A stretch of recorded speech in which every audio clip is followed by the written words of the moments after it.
ver, el tema que estamos hoy tratando es probablemente el asunto más delicado que hemos votado hasta ahora por la implicación tan directa que tiene en la vida de decenas de miles de personas. Yo, de veras, compañeras, compañeros, voy a hacer un esfuerzo enorme por cuidar el tono, por hablar de manera mesurada, porque de veras aspiro a poder convencerlas y convencerlos de que no cometamos este atropello a los derechos humanos.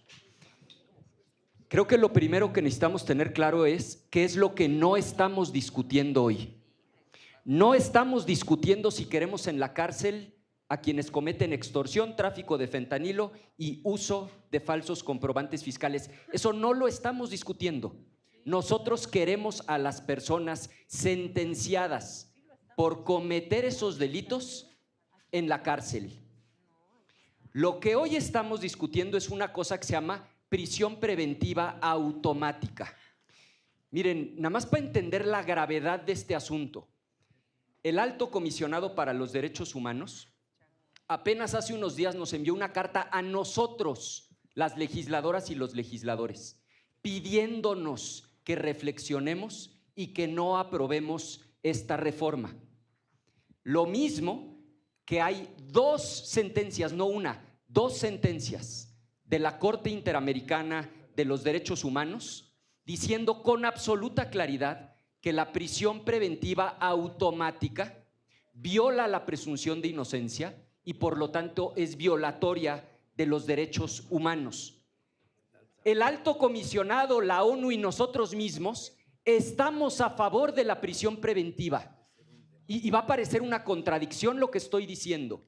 Es que una cosa es la prisión preventiva como medida cautelar cuando se justifica, y otra cosa muy distinta es hacer un catálogo de delitos y que cualquier persona vinculada a proceso sin sentencia, solo por estar acusada, no sentenciada, acusada de uno de esos delitos, se vaya 2 años a la cárcel.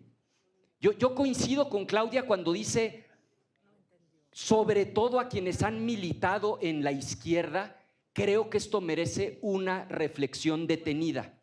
¿Dónde creo que está la confusión? En el nuevo sistema de justicia penal, cuando la fiscalía considera que alguien cometió un delito, lo que hace es judicializar la carpeta. Ese es el primer acto. Está acusando a una persona frente a un juez. Lo que ocurre después es una cosa que se llama audiencia inicial. En esa audiencia inicial, el juez toma una decisión binaria: vincular a proceso, es decir, iniciar el proceso penal, o no vincular a proceso. El estándar probatorio, y esto es lo que quiero tratar de comunicar, en el nuevo sistema es mínimo. Es decir, el nivel de certeza que debe de tener el juez de que la persona cometió el delito para vincularla a proceso es mínimo. No es como era antes con el auto de formal prisión. El problema es que la prisión preventiva automática implica que solo porque el juez dice, bajo un estándar probatorio mínimo, hay elementos para iniciar el proceso, la persona se va 2 años a la cárcel. Apenas el domingo publicaba La Jornada a plana completa un caso, como hay miles en México, de un pobre migrante de Chihuahua que iba pasando por Tamaulipas, lo torturan, lo acusan de haber participado en la masacre de San Fernando, Tamaulipas, y lo meten a la cárcel. Están atascadas las cárceles de gente que no fue defendida, que no fue oída, que fue torturada.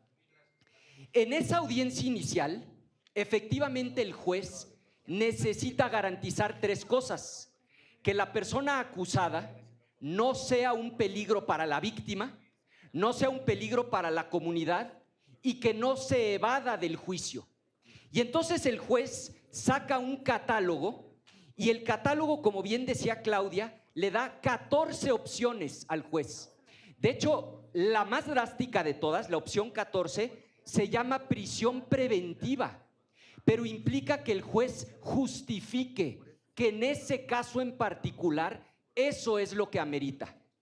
Lo que hoy estamos discutiendo es ampliar el catálogo, no respecto de esa fracción 14, sino de una cosa que se llama prisión preventiva oficiosa, que la ONU, la Corte Interamericana, la Academia le llama prisión preventiva automática, por el simple hecho de que el delito que se imputa está en el catálogo del 19, la persona se va 2 años a la cárcel. Es una violación brutal a los derechos humanos, es una violación brutal a la presunción de inocencia, es absolutamente injusta.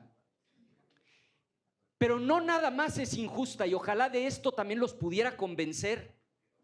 No sirve para nada, es ineficaz y de hecho es contraproducente. Miren, esta medida está en el código desde 2008, en tiempos de Calderón.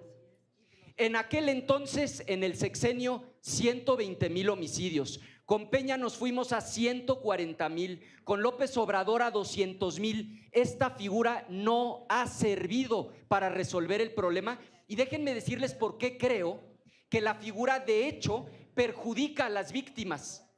Ayuda a que no estén en la cárcel de manera definitiva los extorsionadores, quienes trafican con fentanilo, porque cuando el Ministerio Público, de manera automática, sin necesidad de convencer al juez, sabe que la persona se va a quedar en prisión, no hace su trabajo de investigación. Lo dijo el propio Omar García Harfuch: si queremos pacificar al país, tenemos que hacer 2 cosas: prevención por un lado e investigación por el otro. No va a haber investigación mientras le sigamos regalando a las fiscalías, a los ministerios públicos, la prisión preventiva de manera automática. Obliguemos a las fiscalías a investigar, a convencer al juez de que esa persona se puede evadir a la acción de la justicia, de que esa persona puede ser un peligro para la víctima, y que pidan, entonces sí, la fracción 14. Y miren, el problema es que hay muchas otras opciones. La fracción 2, una garantía económica. La fracción 5, la prohibición de salir del país. La fracción 8, la prohibición de acercarse a ciertas personas. La fracción 12, un localizador electrónico. La fracción 13, el resguardo en el propio domicilio. Compañera, se lo digo de corazón, yo no estaría defendiendo si no creyera en conciencia que estamos cometiendo un atropello.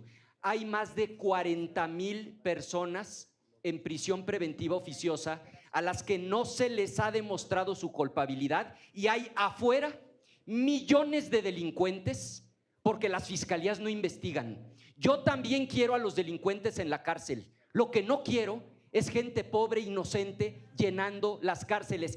Esto de la prisión preventiva oficiosa no es un invento de ustedes, viene desde el sexenio de Calderón. No perpetuemos una figura que es violatoria de los derechos humanos, que viola la presunción de inocencia. Termino como empecé. Yo también quiero que se pacifique el país. Yo también quiero que los delincuentes estén en la cárcel. Mientras la prisión preventiva sea automática, las fiscalías no van a investigar y se van a seguir violando los derechos humanos. Lo he tratado de decir con respeto porque inclusive sé que en mi propio partido no todas y todos coincidimos con este punto de vista. Sé que es válido discrepar, pero creo que es mi obligación transmitir lo que en conciencia creo es una enorme injusticia. Estamos a tiempo de evitarlo y de ir por la ruta correcta, que implica respetar la presunción de inocencia y que implica generar incentivos de investigación para que los verdaderos delincuentes estén en prisión. Es cuanto, presidente.